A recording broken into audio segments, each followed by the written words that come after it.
नमस्कार, आप देख रहे हैं सिटी पोस्ट। मैं हूं वंदना। इस वक्त हमारे साथ मौजूद हैं आरजेडी के कद्दावर नेता आजाद गांधी जी। सर, ये स्नातक चुनाव होने वाले हैं और आप उसमें उम्मीदवार खड़े हो रहे हैं, क्या कुछ कहना चाहेंगे? और जो आप एक सभा करने वाले हैं बाढ़ में, बाढ़ के एक गांव है बाजितपुर जी, तो उसके बारे में आपका क्या कहना है? कैसी तैयारी चल रही है? क्योंकि इसमें क्वेश्चन 1-2 हो गया सर। देखिए, बाढ़ अनुमंडलीय स्तर पर जो हमारे 5-6 ब्लॉक इसमें पड़ते हैं, बाढ़, मोकामा, भंडारक, घोसवरी, बेलछी, अठमल गोला, बख्तियारपुर, ये तमाम प्रखंड के जो बुद्धिजीवी साथी हैं और स्नातक मतदाता हैं, उन तमाम लोगों का एक विराट सम्मेलन पटना बाढ़ के बाजितपुर मोहल्ले में मस्जिद के सामने आयोजित किया जा रहा है। इस सम्मेलन में आने के लिए लोगों में काफ़ी उत्साह, जागरूकता है।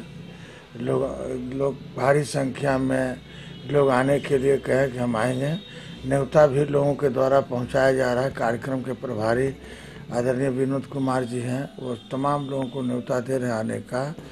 और इधर हम देख रहे हैं कि तेजस्वी यादव जी जो यूथ के लीडर हैं, जो बेरोजगारी हटाने का जो संकल्प बिहार में लिए हैं, इससे लोगों का रुझान गरीब गुरबा जाति पाति से ऊपर उठ करके जो स्नातक साथी हैं, बेरोजगार साथी हैं, तमाम लोगों ने मन बना लिया है तेजस्वी यादव जी को मुख्यमंत्री बनाने के लिए।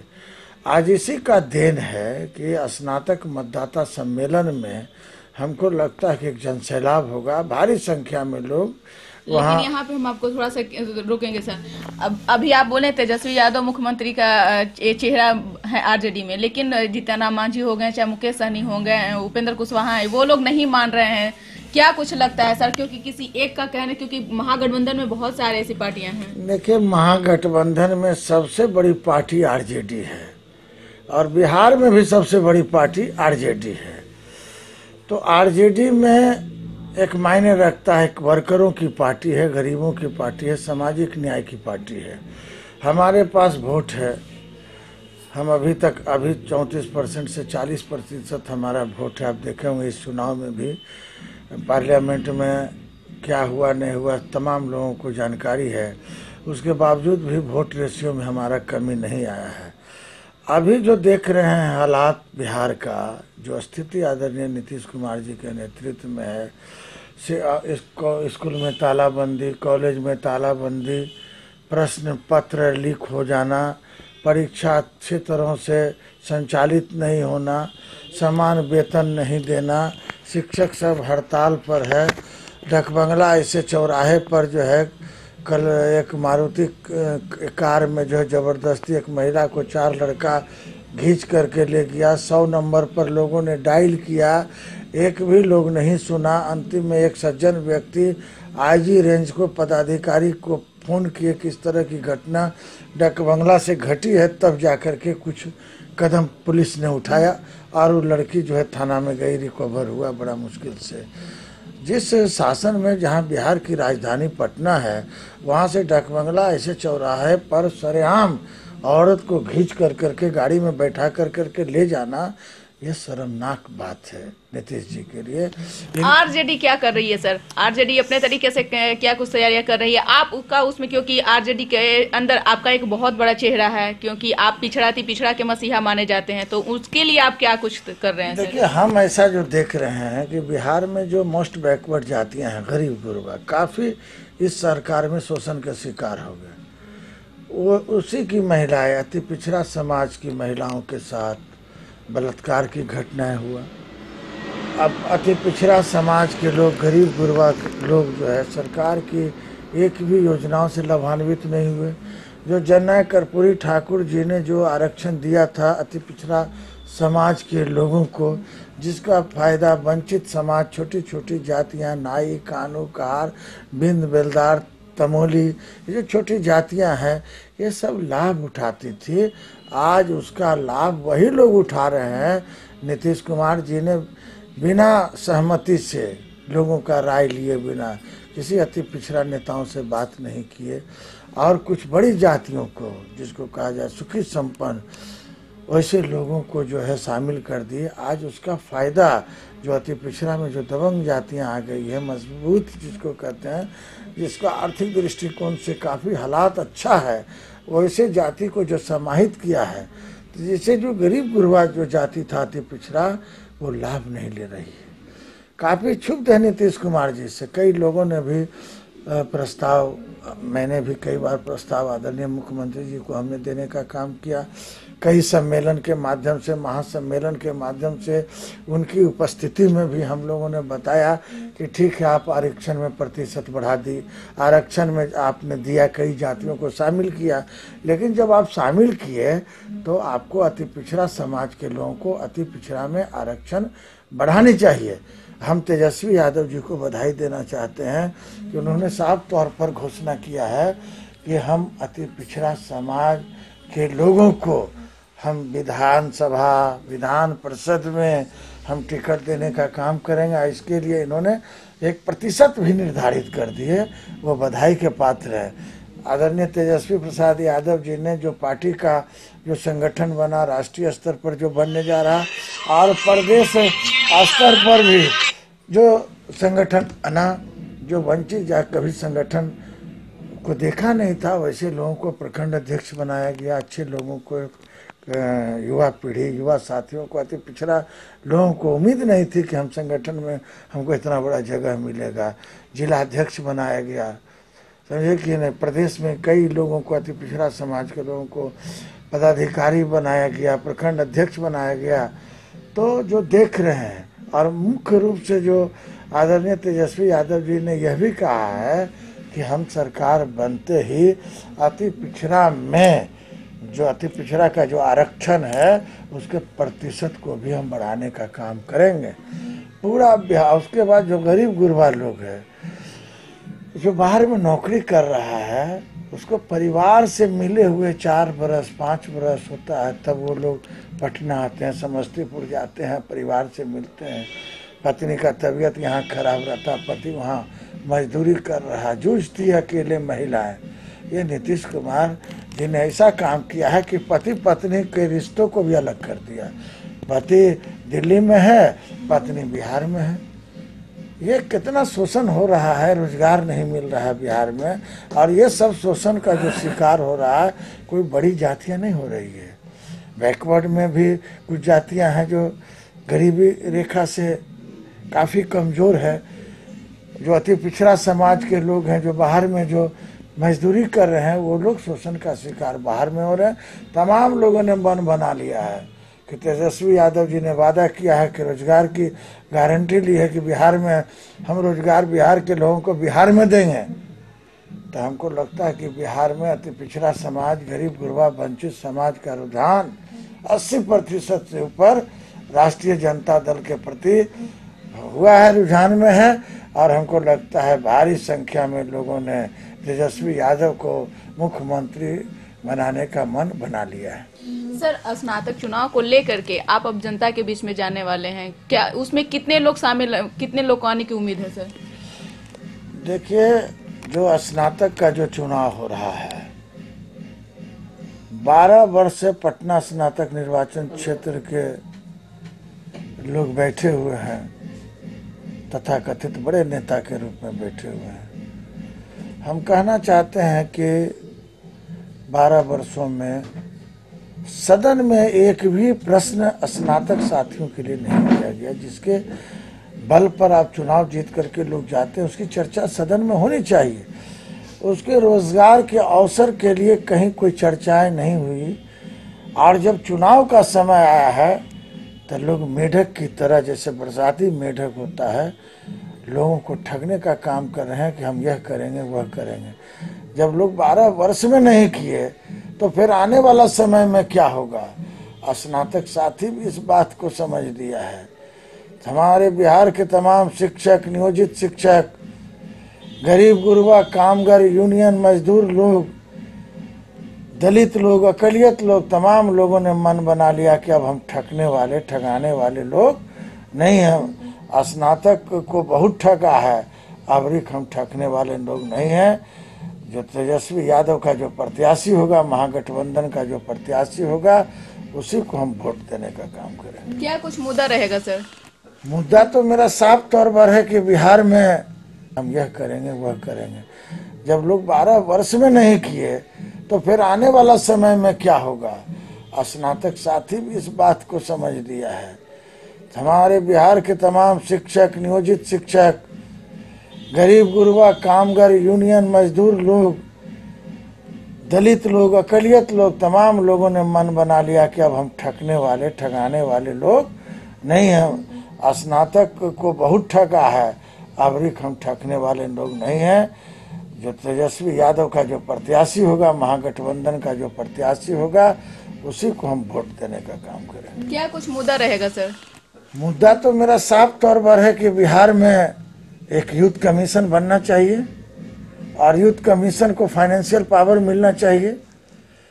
जिसे आज आप देख रहे हैं कि नीतीश जी के सरकार में ऐसा कौन बैंक है बिहार में जो बेरोजगारों को आसानी तरीका से उसको लोन मिल गया हो रोजगार अवसर प्राप्त करने के लिए? भटक रहा है, फैक्ट्रियां बंद हो गई है, बैंक का चक्कर लगाते लगाते लोगों का जो है कहा कि अब बैंक लोन नहीं देगी, थक गए हैं लोग, उब गए हैं लोग। तो अगर हमारी सोच है, हम लोग, हमारा संघर्ष रहेगा कि एक यूथ कमीशन युवाओं को, जो जाति पाति से उठ कर करके एक ऐसा कमीशन यूथ का है। युवा का कोई जात होता है क्या? अगर यूथ कमीशन बनता है और उस यूथ कमीशन को फाइनेंशियल पावर दिया जाता है कि कोई रोजगार के लिए 10 लाख रुपया लो बिना गारंटी का, अब फिर उसमें कुछ सब्सिडी राशि होगी ताकि रोजगार का अवसर आसानी तरीके से उसको मिल सके। दूसरा हम लोगों की सोच है कि जो बिहार के जो युवा पीढ़ी के लोग हैं काफ़ी त्रस्त हैं। आप भी समझ रहे हैं, हम भी समझ रहे हैं। बड़ी बड़ी कंपनियों में, जो अमेरिका की कंपनी दिल्ली में बैठी हुई है आकर करके, अमेरिका की कंपनी हरियाणा में बैठी हुई है और बिहारी लोगों से, बड़े बड़े कंप्यूटर इंजीनियर को 10,000 से लेकर 20,000 रुपया में काम लिया जा रहा है।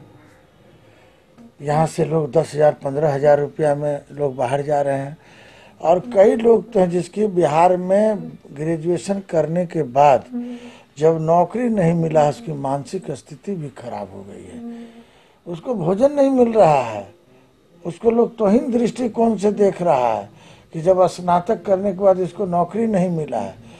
तो हम ऐसे युवाओं के लिए हमारी सोच है, हमारा संघर्ष है और ये भी संघर्ष मेरा जारी रहेगा कि उन युवाओं को, बेरोजगार युवा है, उसको हम लोग सरकार से, हमारा प्रयास रहेगा कि उसको 200 दिनों का हम रोजगार गारंटी सुनिश्चित करने का मन बना लिए कि हमको जब तक उन युवाओं को, स्नातक साथियों को 200 दिनों का रोजगार नहीं मिल जाता है तब तक वो कैसे कर सकते? अगर 200 दिन का रोजगार मिल जाता और जो न्यूनतम रोजगार का जो न्यूनतम रेट है उसको मिलना चाहिए सरकार से। तो अगर हम 200 दिनों का रोजगार गारंटी सुनिश्चित राज्य सरकार और भारत सरकार से करा देते हैं तो कम से कम उनके बाल बच्चे एक साधारण विद्यालय में पढ़ेंगे, 2 रोटी खाएंगे। और जो ये सरकार, चाहे बिहार की सरकार हो या केंद्र की सरकार हो, तमाम कार्य जो है टीचर से लेता है, बेचारा से पढ़ा भी रहा है, जनगणना का काम कराओ, मतगणना का काम कराओ, वोट काउंटिंग का काम कराओ, सारा छोटा छोटा काम जो पैसा भी सरकार का इन्वेस्ट होता है। अगर इसी काम को अगर हम अपने स्नातक साथियों से 200 दिनों के रोजगार गारंटी योजना के तहत अगर यह काम सरकार उन बेरोजगारों से कराती है तो बेरोजगारों को लगेगा कि हमने जो देश की, इस हिंदुस्तान की जो उच्चतर शिक्षा हमने हासिल किया है उसका उपयोग हो जाएगा और लगेगा कि हम देश के स्नातक साथी हैं। उसका परिवार पालन पोषण अच्छा रहेगा, देश में स्वतः आपराधिक घटनाएं कम होगी, पलायन पर रोक लगेगा और हमारे स्नातक साथी समाज की मुख्यधारा से जुड़ेंगे। हमारा तीसरा जो व्यू है, हमारी जो सोच है कि सरकार का देखिए लाखों खर्चा हो रहा है, करोड़ों खर्चा हो रहा है, लेकिन जो सरकार की जो योजना है उसकी जानकारी हमारे युवाओं को नहीं मिल पाता है, लोग जानकारी का अभाव है। तो हम लोग चाहते हैं कि अगर प्रत्येक प्रखंड मुख्यालय पर एक परामर्श केंद्र बने लोगों को, युवाओं को, बेरोजगारों के लिए, तो उस परामर्श केंद्र में अपना जो सरकार की योजना है एक बुकलेट वहाँ रहेगा, लोग प्रखंड के लोग वहाँ जा कर के समझेंगे कि कौन कौन वैकेंसियाँ हैं, क्या क्या मेरे लिए रोजगार का है, तो सरकार की योजनाओं से भी लोग लाभ उठा पाएंगे। आज के लोग सरकार से लाभ वही उठा रहे हैं जो सरकार के काफ़ी नज़दीक के लोग हैं। और सरकार के नज़दीक कौन लोग हैं वर्तमान समय में आप देख रहे हैं।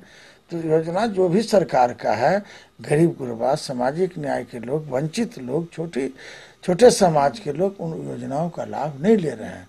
तो अगर परामर्श केंद्र प्रत्येक ब्लॉक में हो जाएगा तो हमको लगता है युवाओं को काफ़ी आसानी होगा समझने में और बेरोजगारी कुछ हद तक दूर होगी। अच्छा, गांधी जी, आपका नाम भी गांधी जी है और विचार भी वैसे ही आ रहे हैं, लेकिन मेरा एक सवाल है कि आपके लिए चुनौती क्या क्या हो सकती है। आपने तो स्नातक चुनाव के लिए कमर कस ली है, लेकिन आपके लिए चुनौती क्या क्या आ सकती है सामने से? देखिए, हम लोग चुनौतियों से घबराने वाले लोग नहीं हैं। हम लोग तेजस्वी यादव के सेना है और तेजस्वी यादव का सेना जो है चुनौती से नहीं, उसका सामना करना जानता है। परिस्थिति तो बहुत लोग प्लानिंग किए हुए हैं कि हम सरकार में हैं तो पूरा बूथे लूट लेंगे। जनता जाग चुकी है, अब लोग जाग चुके हैं। अब जो है अब यह व्यवस्था नहीं रहेगी कोई किसी का बूथ अब लूट लेगा। सजग जनता के सामने अब वोट ओरिजिनल होगा, नेता का लोग चयन करेंगे और अब वही नेता का चयन लोग करेगा जो जनहित की बात करेगा और स्नातक हित की बात करेगा। अब वही लोग सदन में जाएगा। और बिहार की जनता और खास करके पटना स्नातक क्षेत्र की जनता तो मन बना लिया है इस बार कि सामाजिक न्याय की धारा को हम मजबूत करेंगे और लालू यादव के हाथों को हम मजबूत करेंगे। सर, अब मेरा आखिरी सवाल है कि अब हाल के दिनों में होली त्योहार आ रहा है जो हिंदू का प्रमुख पर्व है। आप जनता को क्या कुछ बधाई देना चाहते हैं? हम इस महान होली के अवसर पर, ये महान हिंदुओं का, मुसलमानों को, तमाम लोगों का पर्व है ये। हम तमाम बिहार के लोगों को, खास करके स्नातक साथियों को, पटना स्नातक निर्वाचन क्षेत्र के स्नातक मतदाताओं से मैं अपील करना चाहता हूं कि मिलजुल कर करके एकता का संदेश दें। ये महात्मा गांधी का नगरी कहा जाता है, बुद्ध की नगरी है बिहार। जिस तरह से भारतीय जनता पार्टी के नेतृत्व में और वहाँ के जो सांसद थे, भारतीय जनता पार्टी के सांसद, जिन लोगों को जो है चढ़ा बढ़ा करके वहाँ दंगा कराया, हिंसा कराया, देश की हालात काफ़ी ख़राब है, दिल्ली जल रहा है। आपस में प्रेम सौहार्द इस होली में बांटें ताकि हिंदू और मुसलमान का जो चट्टानी एकता है, जो विश्व में प्रसिद्ध है, यह हिंदुस्तान। इस फुलवारी में तरह तरह के फूल हैं, इसको सजा के रखे, संवार के रख कर के आपस में मिलजुल करके होली मनावें। रंग जो है, जो चाहते हैं लोग कि नहीं हमारे शरीर पर रंग डालें, उनके साथ किसी तरह का अभद्र व्यवहार नहीं करें और एकता का परिचय दें। हिंदुस्तान को जिस रूप से विदेशों में प्रतिष्ठा है, एक सेकुलर कंट्री के रूप में इस देश को देखा जा रहा है, इस इज्जत को बरकरार रखें। हम इसे युवाओं से अपील करना चाहते हैं जी। तो ये थे आजाद गांधी जी। आपको पता है कि स्नातक चुनाव होने वाले हैं और आजाद गांधी जी आरजेडी के उम्मीदवार होंगे और इन्होंने अपनी कमर कस ली है, चुनावी मैदान में अब उतरने वाले हैं। उम्मीद यही करते हैं कि जो युवा हैं, युवा पीढ़ी के जो वर्ग हैं, खास करके जो गरीब तबके का हैं, वो जागें और इनकी जो रैली होने वाली है उसमें ये शामिल हुए और अपने जो उनकी जो मांग है वो इनके सामने में रखें और अपने दोस्त यार सभी को उस रैली में इकट्ठा करें। तो इस खबर में बस इतना ही। अगर आपको हमारी खबर अच्छी लगे तो इसे अपने दोस्तों के साथ शेयर करें, हमारे यूट्यूब चैनल को सब्सक्राइब करें, बेल आइकन जरूर दबा दें। आपका सहयोग समर्थन लगातार सिटी पोस्ट को मिल रहा है। अपना सहयोग आगे ऐसे ही बनाए रखें। धन्यवाद।